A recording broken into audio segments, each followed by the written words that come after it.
Thank you so much, Dr. Parwani, for your lecture. And I think it was amazing because it gave this, like from the very beginning when scanning was a problem to now like doing 3D pathology. And actually everybody who was in this room and who comes to this conference, they can be at any like single point of what you described. So let's start with the beginning. And you were talking about the chasm. So everybody has their own problem, their own pain point to solve. But let's start with the scanners. What scanners do you have? How many We how have big variety are of scanners. We have Philips, we have Aperio, Leica, we have Hamamatsu, and we just got the Predia, Which one did you get? the 250. The fluorescent Yeah, and bright yeah. field? So we're using it for our kidney biopsies now. Is that the one that has the polarization Yes. option as well? Yeah. I remember in our podcast I you were think saying that why was- they are not adopting the renal pathologists, and now there's a tool for them. Yes, I think that to me is an exciting part where you can actually see some of the users who are turned off by digital. If they cannot do A, B, and C, today we have the capability of providing those options with different types of scanners. So I think one scanner may not address all the needs of a big academic center, but a smaller lab can actually do with one or two scanner types. But there are so many complexities in pathology, and I'm glad many of the vendors out there, including Predia, like others, are actually solving those problems individually or incorporating them into your dashboard, into their system. You know, just like when you go to Best Buy to buy the next TV, you have all these bells and whistles, but they're specifically built those based on feedback. You know, today I cannot do this, can you build this? So I think digital pathology scanner market is also evolving in that direction. To me, it's like multiple trains have left the station and everyone has their own train and they have their own next stop.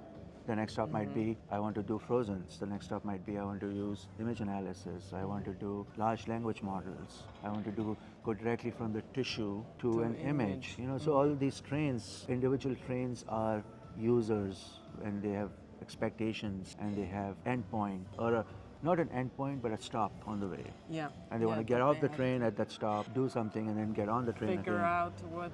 So I always think it's fascinating to me, to come to a conference like this where you have different types of users, not just pathologists, but also technicians, also students, IT, technologists, IT, vendors, lab managers, and they work together to solve complex problems. Well, this is what I love about this. I like it about digital pathology because usually in medicine you don't have a team with so many different expertises.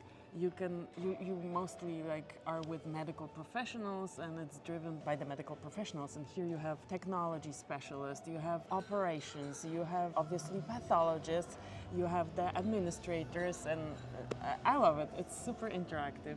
Yeah, no, I think you're exactly right. You know, like you have the administrators who write the checks, you have the end users, you have trainees who are going to be the future of pathology. So they're all coming together for finding their own journey, finding their own discovery. You know, why digital pathology? Why now? Why me? And I think that is an important thing, which is important for your listeners also to know. And then we just heard from one of the people who was asking questions like, okay, now we got the green light, how do we bring everybody on board? Correct. Because I think people are, well, it's with any change management, you're focused first on getting the green light and going somewhere, and then it turns out you have to bring everybody else with you. How do you do that? That's the next step, next stop on this journey. Yeah, I think you have to take baby steps. You have to, again, as a visionary, you have to look at the vision of where you want to reach. Pathology vision. Right, and that's where you're here. So, but then the vision could be, I want to do these steps, and this will require these changes. A good leader is also a good change manager. You know, if you're not going to be a good leader if you cannot manage change. The change can be occur at people level. The change could be at the technology level, it could be financial, it could be regulatory, but collectively you might have to orchestrate all those changes to see and execute your vision. You have to hire the right people, the right team, and keep them engaged, keep them excited in this journey. So what is your chasm right now? What are you guys working on? Yeah, so our at the chasm highest is, stage? like I mentioned, there are different taint preparations, slide preparations, squash, frozen, all those. How do we bring all this together in one seamless way? So the chasm that we're trying to solve is integration with all AI tools. AI tools. Do we need to launch multiple viewers? Do we need to create technologies which are not compatible and try to bring them together. So that is the chasm we're trying to do. We can create diagnostic quality images. We know we can use them. I know we can make diagnosis on them.